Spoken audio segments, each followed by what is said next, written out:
Pardon me. I beg your pardon. Where's the boss? I've got to tell him something. Beats me, sister.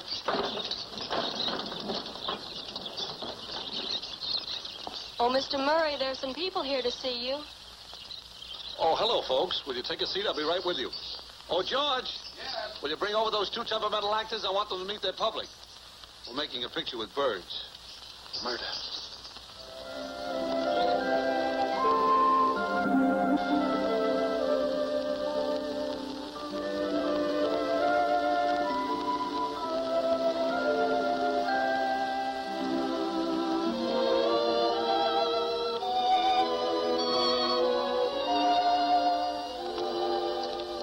Here they are, Mr. Murray.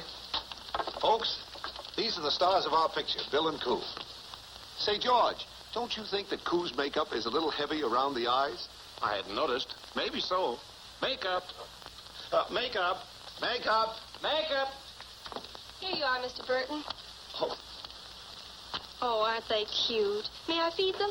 I doubt they'll eat. They just came from lunch. Say, George, have you perfected that trick where the bird walks the tightrope carrying the parasol? Well, I think they've got it. I'd like to see that before the picture starts. Coming right up.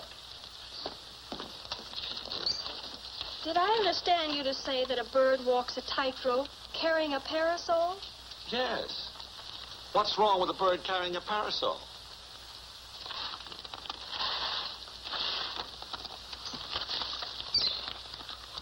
All right, Mr. Murray.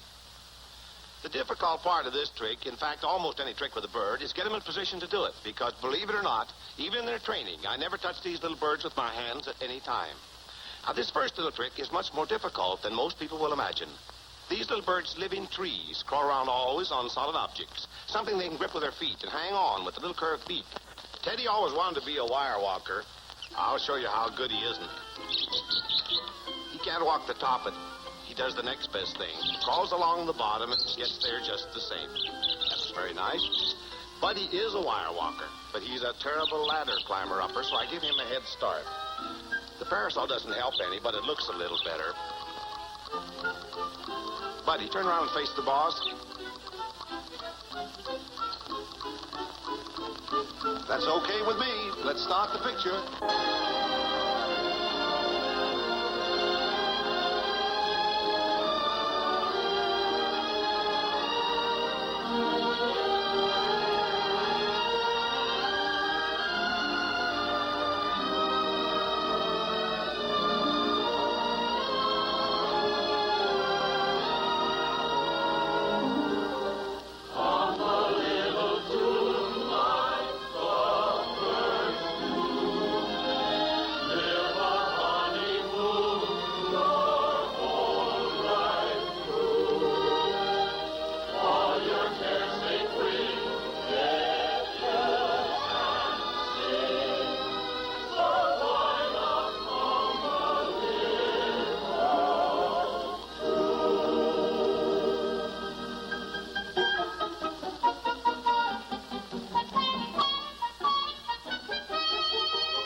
This is Chirpendale, a rustic little village nestled in the hills of a rolling countryside.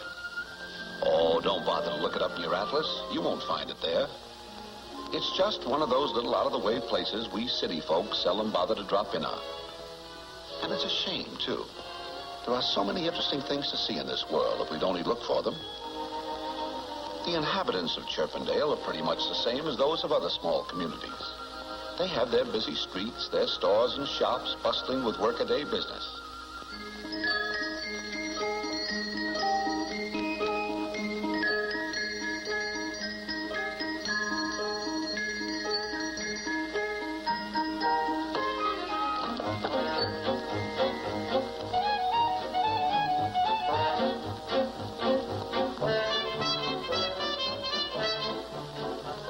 as a customer now. That's what I call service.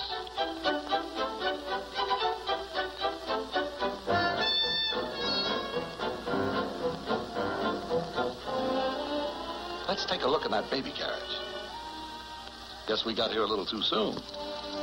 Naturally, a town of this size has to have a transportation system. After all, Chirpendale has a population of 4,202. Oh, my mistake. 4,204. Yes, Chirpendale is really a growing community, and it has its share of civic pride, too. Here's a statue of a couple of its heroes. These silent pioneers keep a stony watch over the youth of the town as it relaxes among the shady trees. It's really a spot for kids, a fairyland for the younger generation. That little girl is Sally Shrill. Her mother is the town's whistling teacher. Sally, your mother's calling you.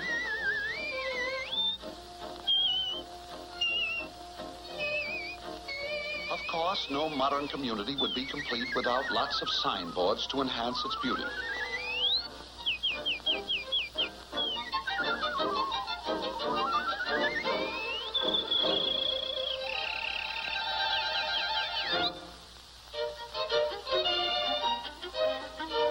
Of course, if you want to travel locally, just consult our hero, Bill Singer.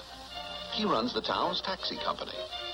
Bill is a hard-working young cabbie who is putting in long hours in order to save enough to ask his sweetheart, Coo, to become his wife. Coo is the daughter of one of Chirpendale's wealthiest citizens, while Bill comes from across the railroad tracks, where his mother boards chicks and takes in washing. There's Ma Singer now. She's a little annoyed. She's just ordered some provisions from the grocery store, and the boy hasn't delivered them as yet. Hey, you better send those victuals up to Ma Singer. She's getting burned up. There he goes. And this is the pawnbroker, another one of Chirpendale's redeeming features. But let's take a look down the main stem, 42nd Street and Birdway. As we amble down this busy thoroughfare, we pass, among other things, the meat market, where they sell worms, 10 cents a link. And here is the palatial Chirpendale Theater. They play some pretty good pictures in there. I have to see that. I never did find out who done it.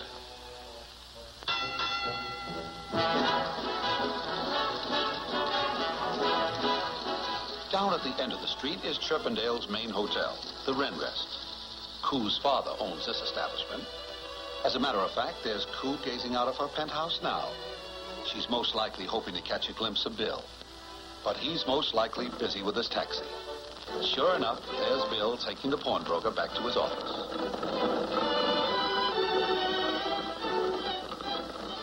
Up at the end of the street is a village church, the Wee Kirk of the Feather. This is where the lovebirds are married. And this is where the matches are made.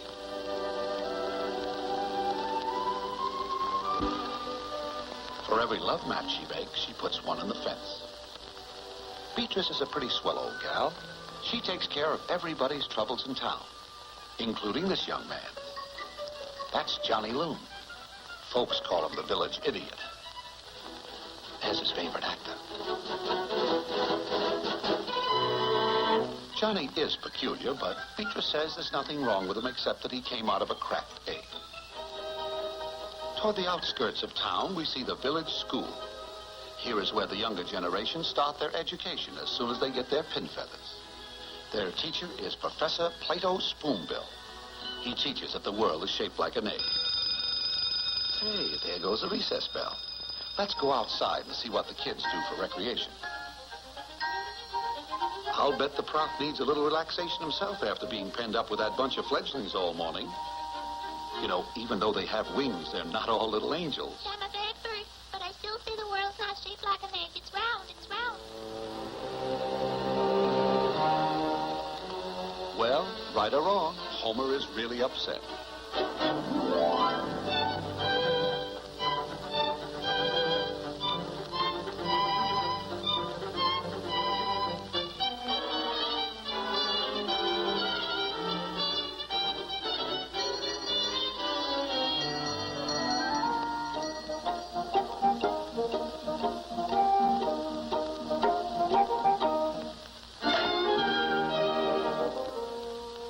Of course, our hero, Bill Singer, has no time for recreation. Here he is taking Mrs. Falcon down to the hotel.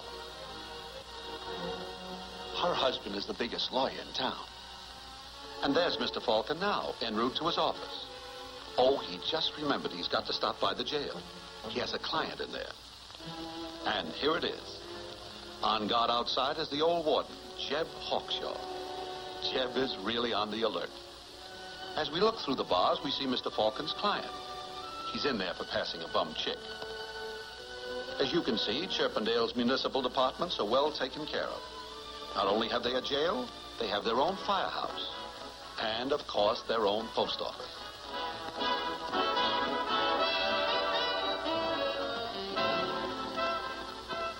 Even the park has all the modern conveniences. Here's the very latest thing in outboard motors. Sally, your mother's calling you. No, not you, Johnny. Oh, well, it's all in fun. I guess that's why Chirpendale seems to be a lovely feathered utopia, where the fullness of life can be enjoyed happily and peacefully.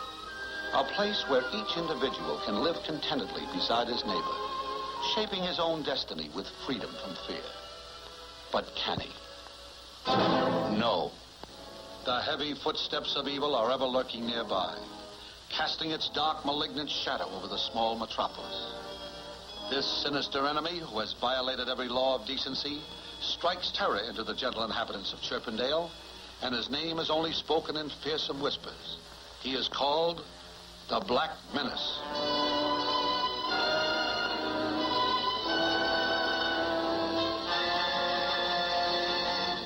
Throughout the ages, he and his kind have preyed on the friendly little people of the wood, despoiling their nests, stealing their eggs, and carrying off their young.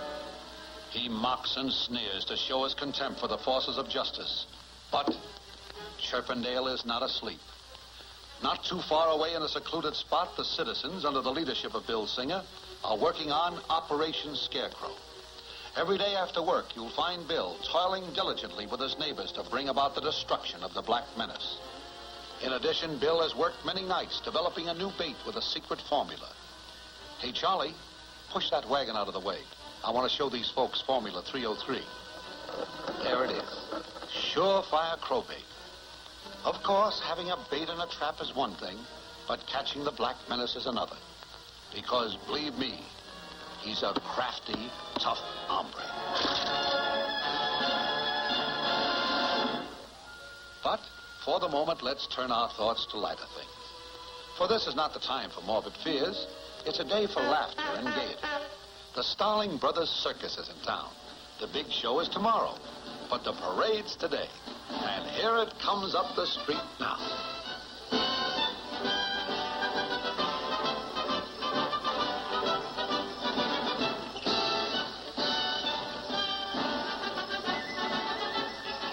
Oh, what a wonderful parade. Look, baby possum.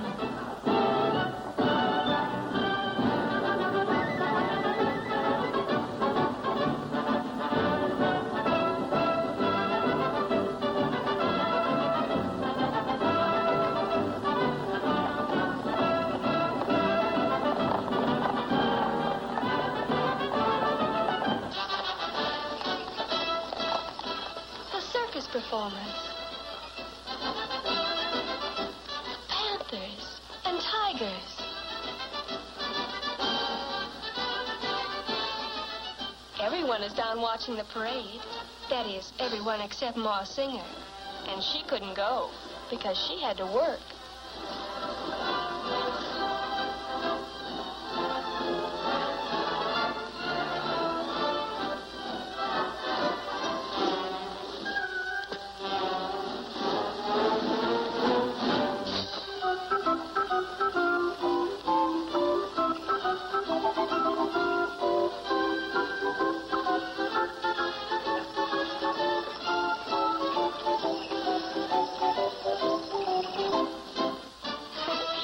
Is early this year.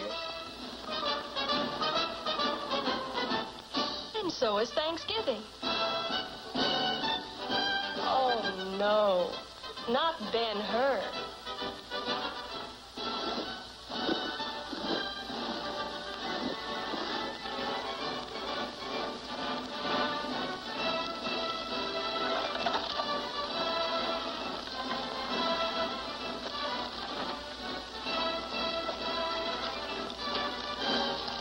What's the matter, Buttons? Break 'em. That's the way the laundry does.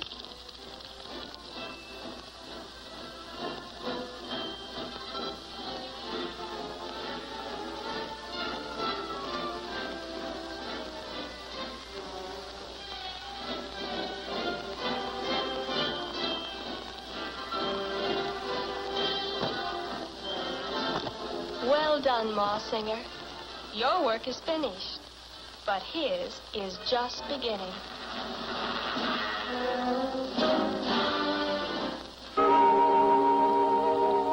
Well, the day is over, and night has fallen on Chirpendale, with the moon casting its soft, luminous glow over the drowsy little hamlet. Most of the little guys and gals have gone to bed to rest up for the big day at the circus tomorrow.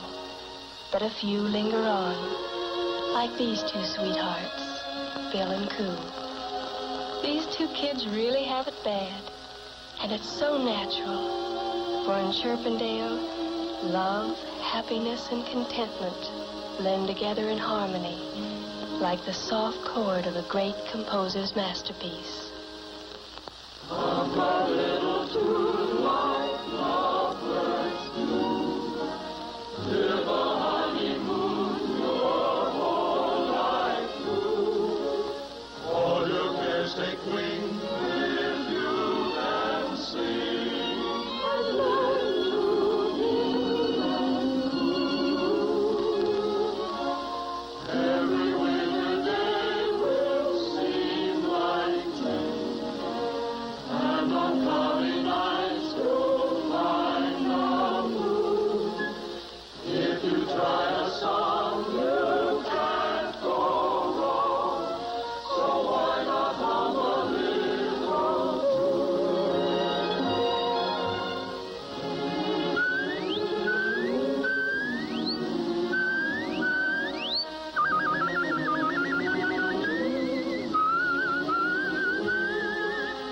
on your cares take wing if you can sing. Good night, Bill. So why not hum a little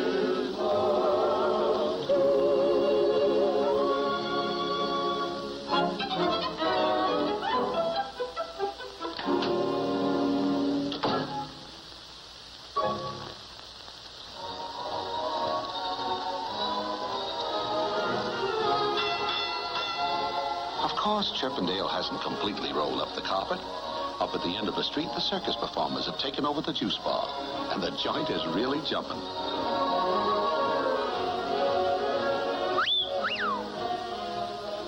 There's one in every town.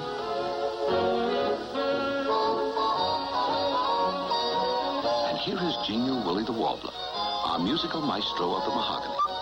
You name it, he'll mix it to the rhythm of your favorite tune. That's Slippy McCaw. He likes his root beer cold and his music hot. Hey, banana hot rabbit. When every birdie I meet is singing tweet, tweet, tweet, tweet, it makes me feel I want to tweet, tweet, tweet it too. When I go walking in spring and hear those love birdies sing, then I am sure I need a tweet, tweet, tweet it too. Outside my window there's a birdie on a limb, and when I see his lady cuddle up to him, I get so lonesome and blue, I feel like crying boo-hoo. because I feel I want to tweet, tweet, tweet it too. All the birdies I meet singing tweet, tweet, tweet. Chirp, chirp, chirp, twitter, tweet, tweet. Walk in the spring and I hear the birds singing tweet, tweet, tweet. I got a tweet, tweet too. There's a birdie sitting high on a limb.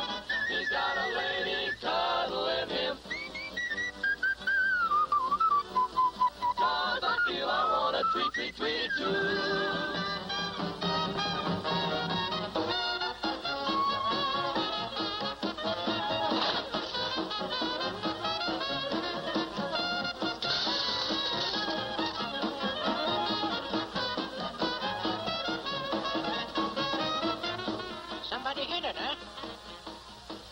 Yes, fortune seems to be smiling on Chirpendale tonight as the last of its weary citizens prepare to call it a day.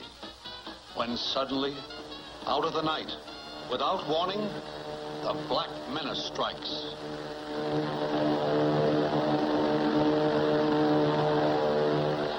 Cold terror grips the populace as it searches the sky with fearsome eyes. The civilian patrol is on the alert and rushes to his post to spread the alarm.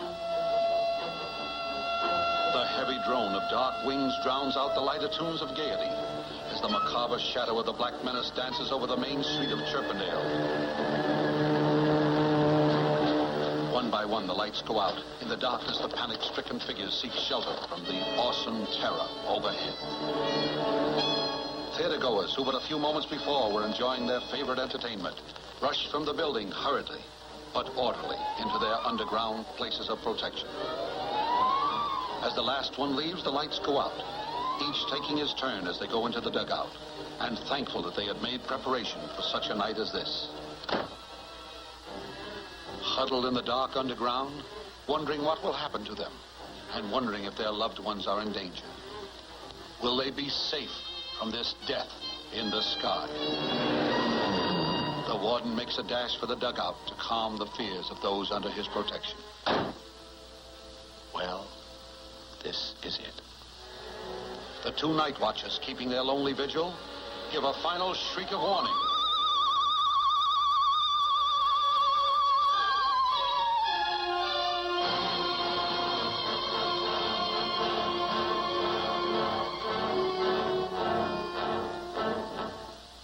Alone with fear clutching her heart, Coo casts a wary eye on this monster.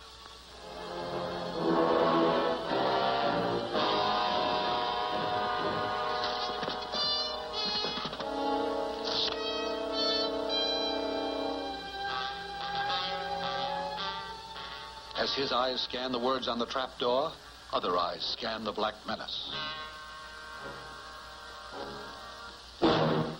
In the shelter, the townspeople huddle mutely with blanched faces and taut muscles.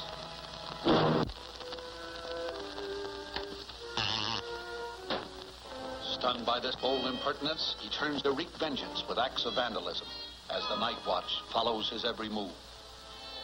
Cautiously, he eyes the streetcar. What is this strange contraption? A booby trap? Deep under the ground, there is a deathly quiet. With slow, measured tread, the dark invader stalks toward the next objective of his fury, the Renrest Hotel. Inside his evil mind, a crafty plan is taking shape. His sadistic brain is working furiously, when suddenly a fiendish inspiration possesses him. He is going to use the greatest of all destructive forces, fire.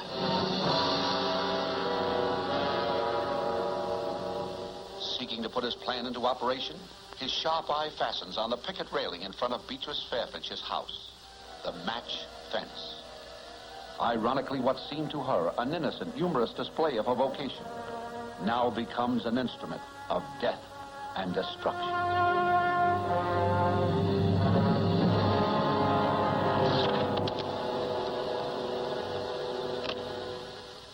Having the match in his possession, he dashes for the hotel.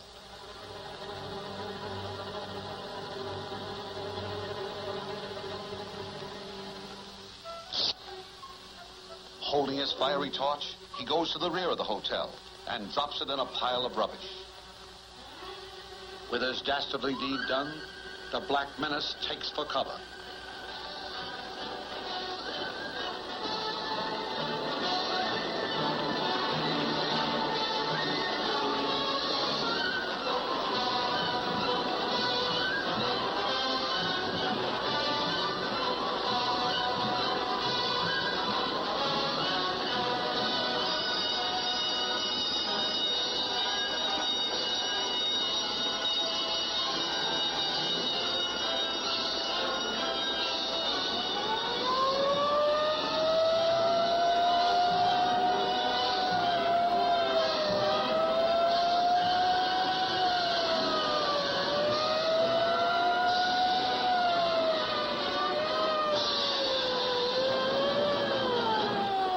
To arrive at the scene is the hook and ladder. But this is a 3-alarm fire, and all volunteer firemen are called to duty. Awakened from his sleep, Bill Singer dresses quickly and rushes out into the night, makes his way to the firehouse, just as the fire chief slides down the pole and takes his place on the pumper. Bill, grasping the tongue of the engine, starts out.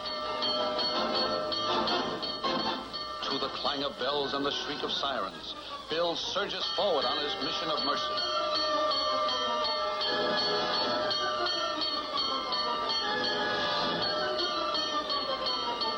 The hotel is now a burning inferno, but our hero grabs the hose and rushes in.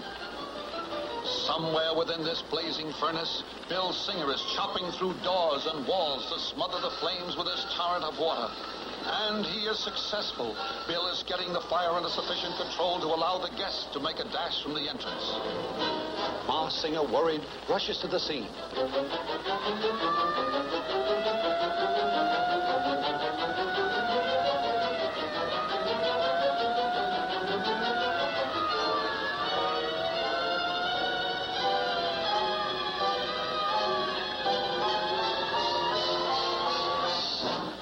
Bill Singer, of course, is the last to leave the building, convinced that all are safe. But he is mistaken, for trapped on the top floor is his sweetheart, Coo. Stunned for a moment, Bill hurriedly talks things over with the chief. What to do? But there is no time to waste, for up there is the woman he loves. The decision is made. Up, up, up goes the tall ladder. Coo looks hopefully through her window, fully confident that her man will not fail her. As the ladder reaches the edge of the roof, Bill starts his perilous climb. The crowd below watches breathlessly. Step by step, Bill climbs up, up, up, and up to the woman he loves.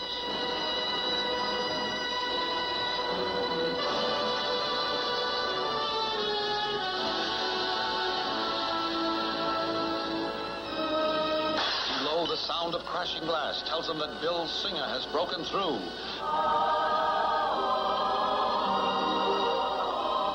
Singer is thrilled and happy at her brave son's daring rescue, but not so with the Black Menace. He glares with hatred at his nemesis with a checked tie. Our hero and his loved ones are congratulated that all have come through safely without loss of life. But there is no happiness in the heart of the Black Menace. All right, Mr. Checked Tie. Tonight you have foiled me. I will go. But I shall return.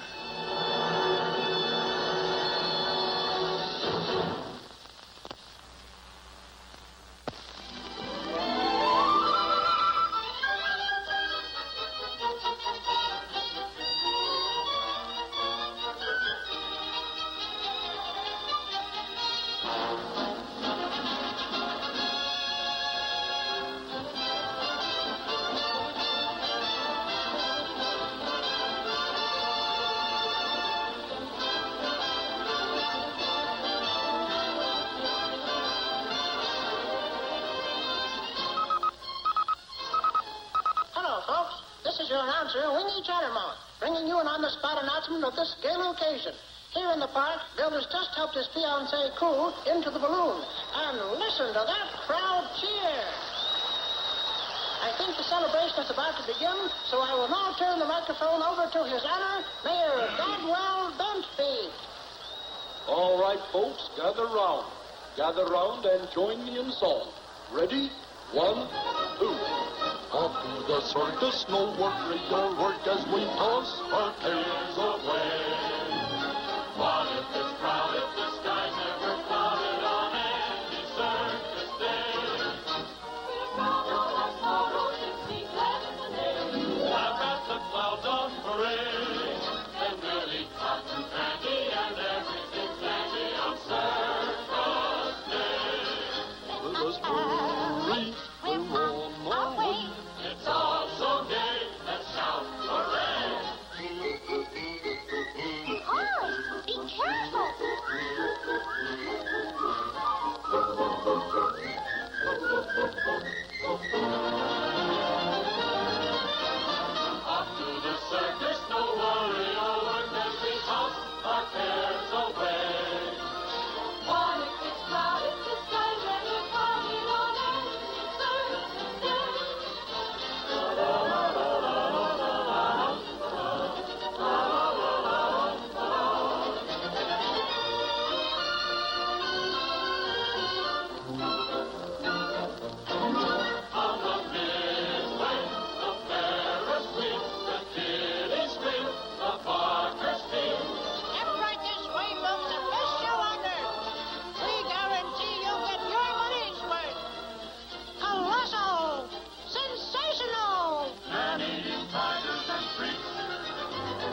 panthers, gargantuous chipmunks and bears, birds that throw bugles and monkeys in pairs.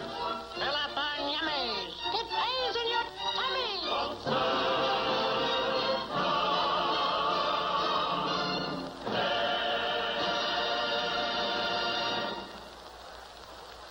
Your attention, please. Hiya, hiya, hiya. Introducing a freak of nature, the only bird in the world that imitates a bugle. And now, on the other side of the midway, presenting a whole congress of wild and ferocious beasts, collected from the four quarters of the globe. South American payumas. Oh, gargantuan. Yeah, descended from people, you know. From their native haunts at enormous expense by the famous Starling Brothers Circus. South African full-blooded jungle bred lions. Royal Bengal. Snargalin to Kathy. Everybody wants to get in the act. Chickadee, the bearded ladybird. Also the pussy bird. Half cat, half bird. From the waistline up a cat, and from the waistline down the body of a bird. She lives, she laughs, she talks, she breathes the same as you and I today. All right, folks, hiya, hiya, hiya. Attention, everyone. Our guests of honor, Bill and Coo, are coming in at the end of the midway. Bill and Coo now coming in. Everybody down to meet Bill and Coo. Look out, Bill.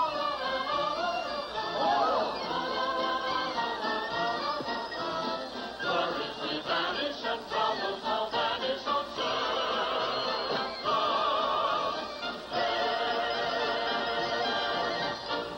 While the folks are welcoming Bill and Coo, let's take a look around.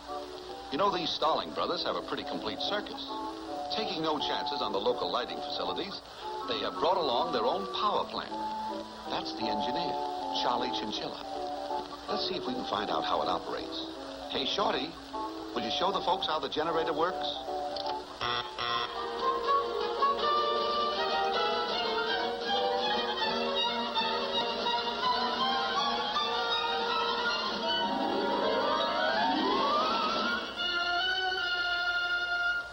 Well, that was very good.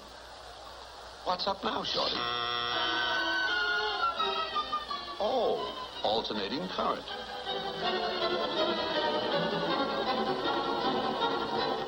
In addition, they also have their own Wild West show. Here we see a lovely daughter of the noble red man, Princess Parakeetus.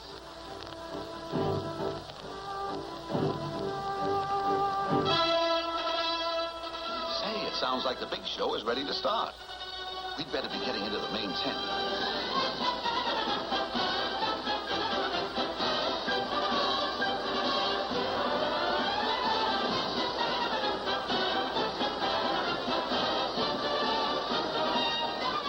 Step over to the main tent, folks. Step back, boy, step back. You bother me, boy, when you get off the platform.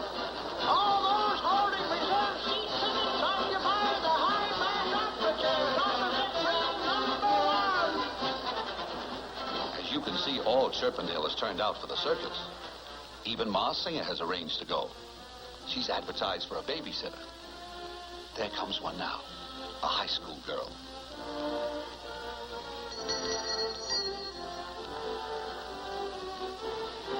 Well, come on, start sitting.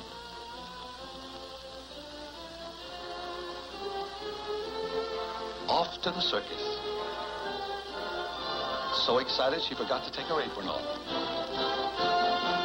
The audience are all in their seats. Uh-oh. There's always one of these guys. And the funny part is they always find a seat. Well, just don't sit there. Move over. Take some and leave some.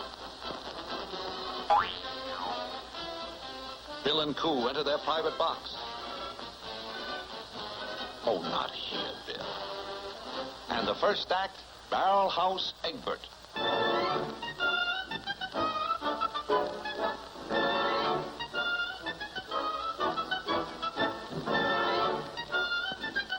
Hurry up, Ma. The show has already started. Put your money up there. All right, Bud. We're watching you. Put us in the till.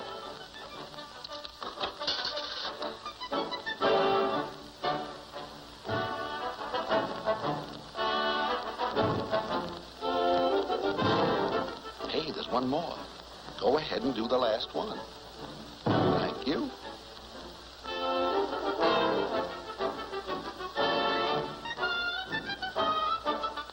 This is what they call rolling your own.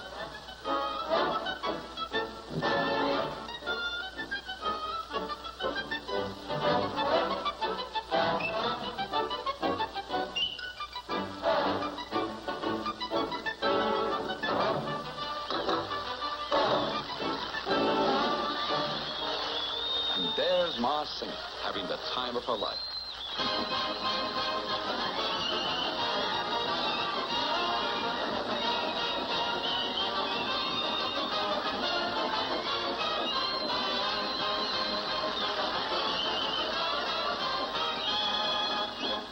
And now the three-ring circus has started.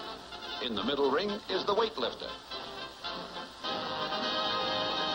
In the number 2 ring, the bareback rider. Fine place to take a bath. Oh, well, the manager told him to clean up his act. And in the 3rd ring, a few stunts on the horizontal bar.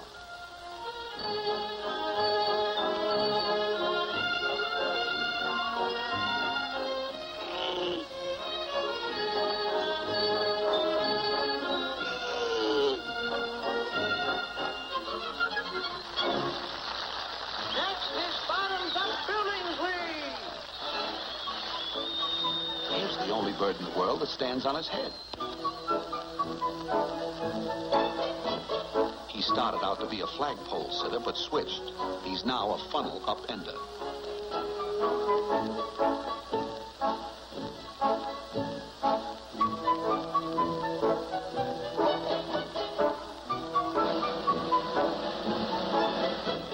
At the other end of the tent, the jugglers.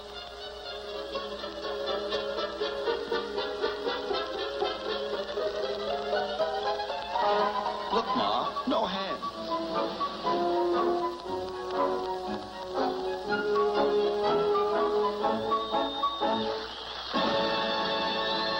And now, Hercules Hornbill, strongman. Come on, Hercules, show the folks how strong you are. Pull the elephant down by the trunk. Now put him back up. Now go around the back and pull him down on his valise. Come on, Hercules, pull. Now make him lie down. Come on, Hercules, you can do it. Now go around and make him roll over.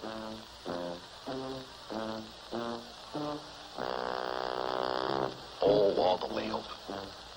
Now set him back on his feet. He only weighs 20 times as much as you do. That's it. Now jump up and take a bow. And next, the Wild West Show. Cowboy.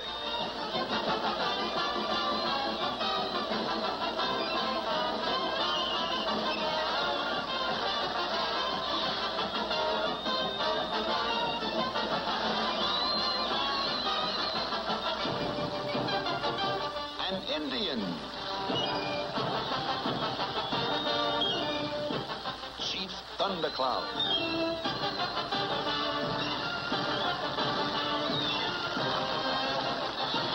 Coming out of chute 10, Dynamite, never been ridden.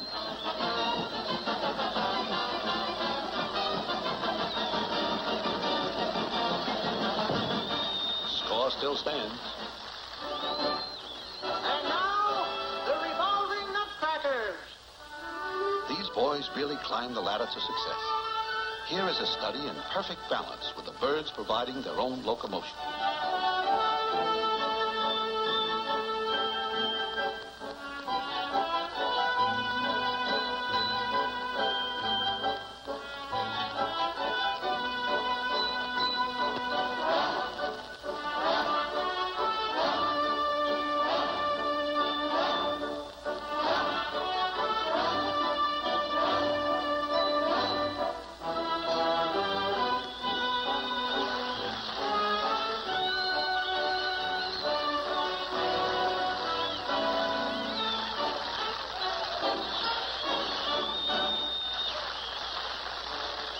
the same two boys doing the same trick after somebody spiked their birdseed.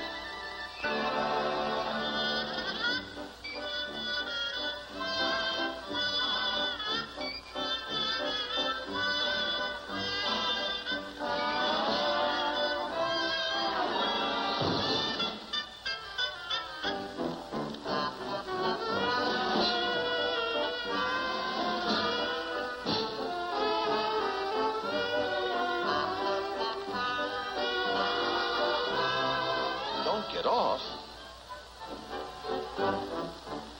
Look out.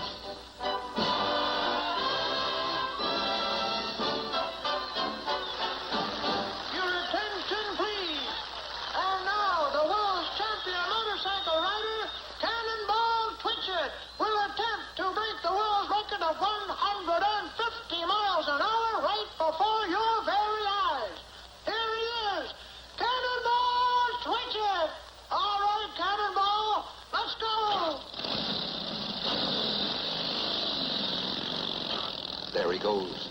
5, 10, 15, 20, 25, 30, 35, 40, 50, 55, 60, 65, 70, 75, 80, 85, 90, 95, 100, 15, 110, 115. But the audience is going wild. 135, 140, 145, 150. He did it. Thank you, Cannonball Twitchett! Thank you, Cannonball Twitchett! Oh, something's gone wrong. Cannonball can't stop that motorcycle. Hold on, Cannonball. Hold on. We'll have to get on with the show.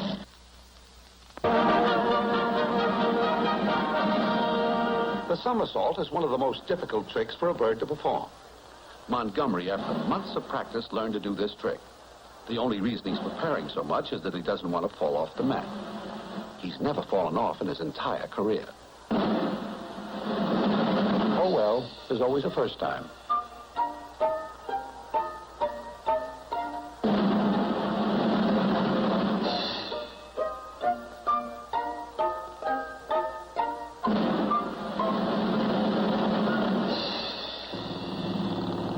He's even got the cat doing it. Next act, drop along and feather bee. Acrobats. This is Drop Along, showing how to do a flip from the horizontal bar. He's doing this as a warm-up for his partner. And this is Featherby, star of the team.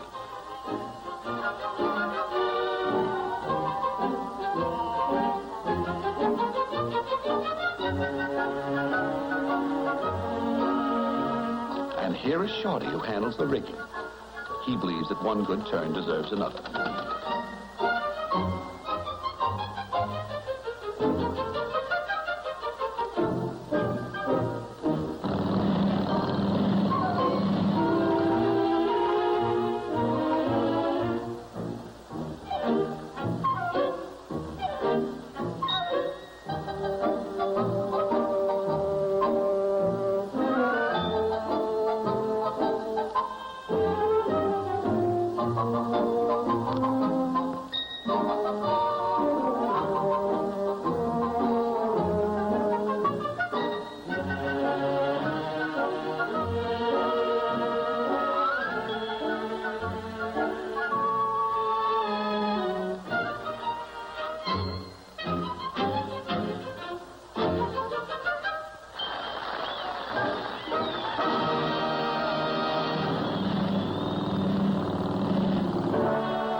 Prima donna, Tilly Titwillow, on the Roman rings. The young lady enters the center ring and climbs hand over hand up the rope.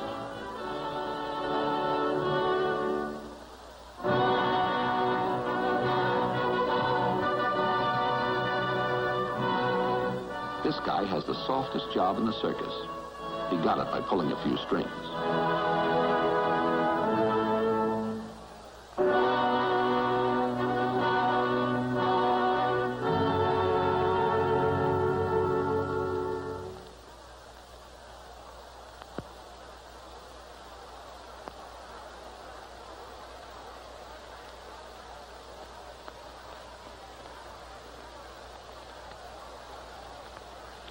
Tilly is taking her time to see that her grip on the rings is just right. And I can't blame her. One slip would be fatal. After all, there's no net down there.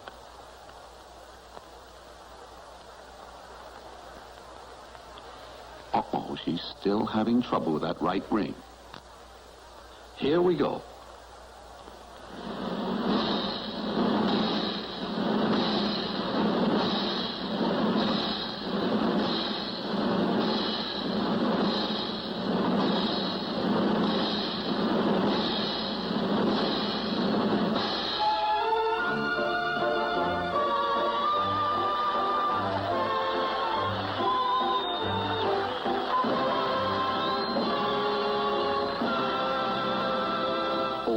Cannonball is running out of gas.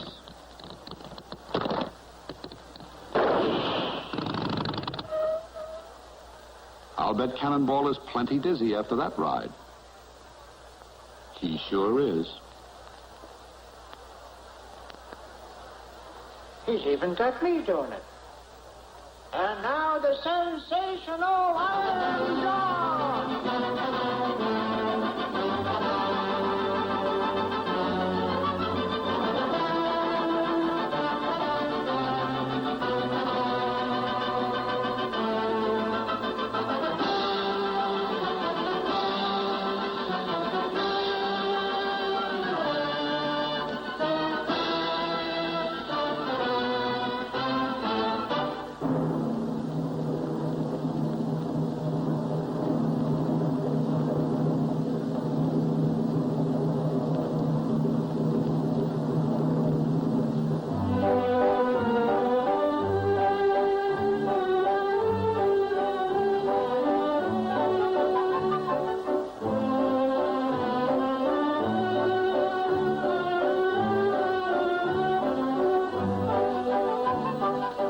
Shorty, you've got 2 lives in your hands now.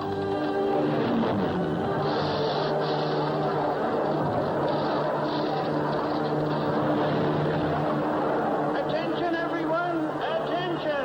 Please keep your seats. Everyone, please remain in your seats. It's probably just the carrier pigeon coming in with the mail.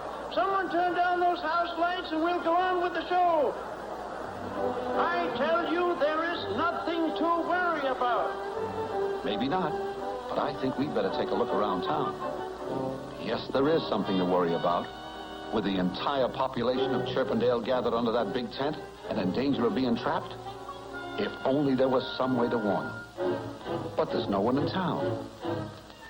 I'm wrong. There's Johnny Loon. Now, if only his pixelated little mind can grasp the importance of this situation. And I think it has. Johnny, mounted on his faithful steed of knotty pine, gallops off to spread the alarm. But can he evade this monstrous enemy as he slowly treads the main street in search of his prey? Uh-oh. Taking no chances, Johnny races up the side street as the Black Menace turns and slowly retraces his steps to make sure he has overlooked nothing. Johnny, keeping close to the buildings, stealthily makes his way back and slips into the theater lobby just in the nick of time. As the big bully walks slowly by, Johnny shrinks back into the shadows. Don't move, Johnny. The slightest noise and you'll be a dead pigeon. Go ahead, Johnny. Go ahead. Make a dash for it. Who called this little fellow an idiot? Did he hear something? Don't let him catch you, Johnny. Spread the alarm.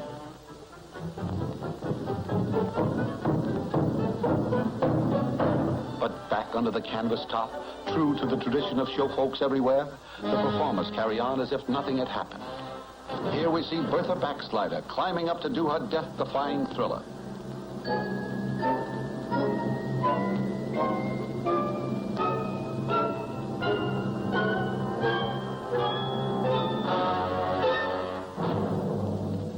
All eyes are glued tensely on this daring young lady as she reaches for the hook and starts the slide for life.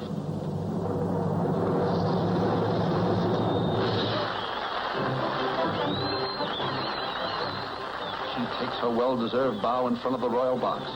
But where is Johnny Loon?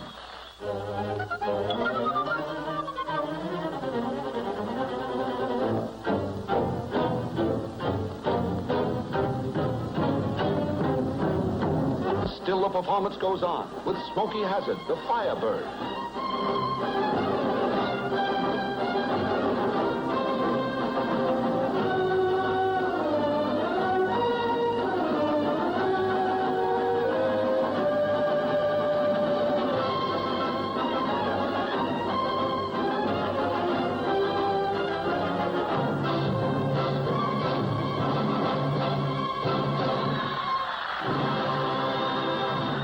Hurry, Johnny, hurry. The crow is coming. The crow is coming. The crow is coming. The crow is coming. The crow is coming. The crow is coming. Could they be hearing right? What was Johnny shouting? The crow is coming. The crow is coming. The crow is coming. The crow is coming. The crow is coming. The crow is coming. Gotta get out of here. The crow is coming. The crow is coming. The crow is coming. As the full impact of this fearsome message strikes the audience, a wave of frenzy sweeps over the vast arena. Where laughter and gaiety had reigned a few moments ago, there is nothing but chaos and pandemonium. The hysterical mob surges toward the exit, but escape is hopeless as the Black Menace blocks their way. Terror-stricken, they pour back into the canvas enclosure. Hey, wait for me. The animals have been aroused from their lethargy. Even the fox is all ears. While the dark felon takes time to enjoy his sinister victory, Bill's mind is working fast. He realizes that their only hope of averting disaster is to put Operation Scarecrow into action. But dare he try it alone? Faced with the most important decision of his entire life, Bill weighs the chances of his plan succeeding as confusion and hopelessness grip the villages. Bill's mind is made up. He kisses his sweetheart goodbye and goes into action. Impossible to leave by the main entrance, he slips out through a small opening in the side. Cautiously, he makes his way, using the cages as a screen. Watching his chance, he swiftly tiptoes by the Black Menace. Past his first danger, he knows he must work fast, while the arch-enemy of Chirpendale, still unaware of Bill's escape, puts fear into the hearts of his hapless captors. This boy is really scared. Coo tries bravely to keep up her courage as the imminence of danger lends wings to Bill's feet.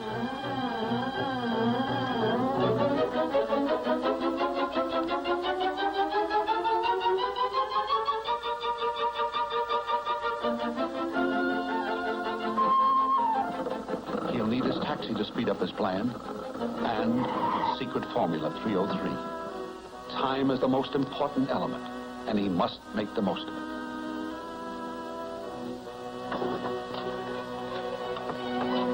Now, if it will only work.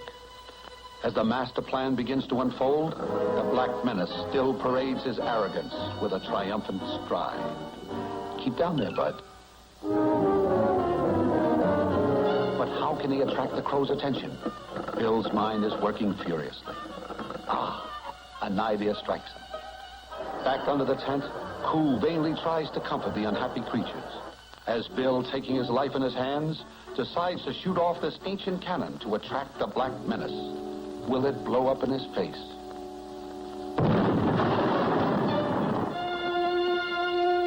To make doubly sure, Bill reloads and fires it again.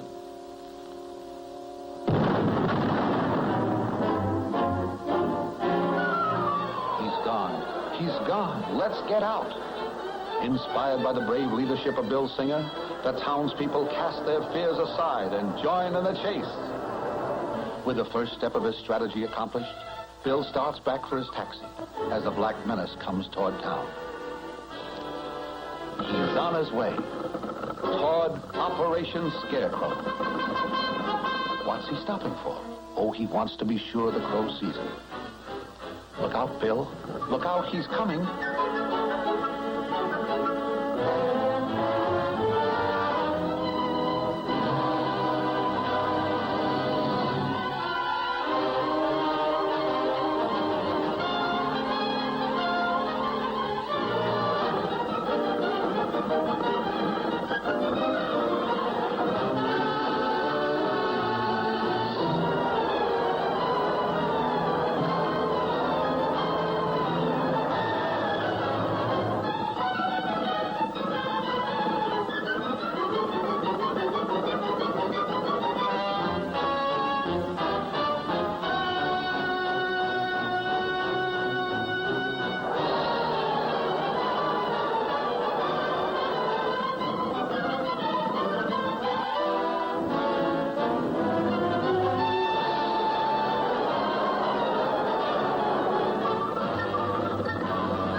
With the speed of light, Bill opens the bag of bait and climbs out through the rear.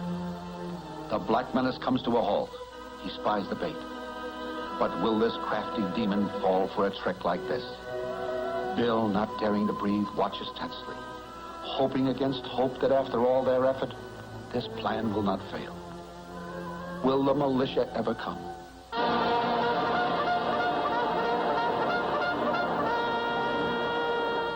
The Black Menace enters the doorway.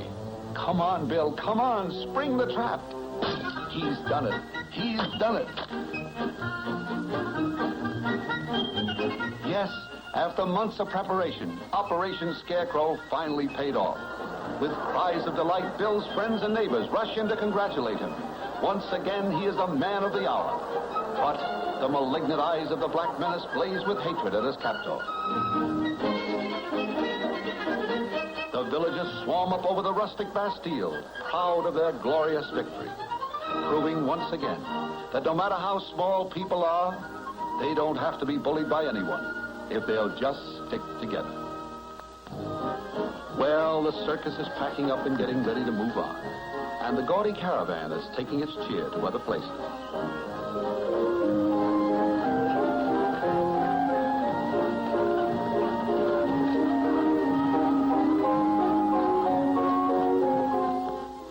Naturally, like all true lovebirds, Bill and Coo were married. Coo in all her bridal splendor, Bill with his white tie. His Honor Mayor Bentbeek performed the ceremony. It was a quiet little wedding, just the family and a few friends. Of course, Ma Singer was there, wearing the same dress that she was married in years ago. What a thrill when Mayor Bentbeek said, "I now pronounce you bird and bird." It's over. It's over. Mr. Singer, please kiss the bride. Oh, Bill, don't. You're acting like a fool. Oh, that's embarrassing, Bill. Stop now. Please, Bill. Oh, Bill, please. Oh, now you're acting like a fool. Please, Bill. Oh, I was never so embarrassed in my whole life. Oh. Mayor Bentbeek says he can't understand these goings-on. He's perplexed.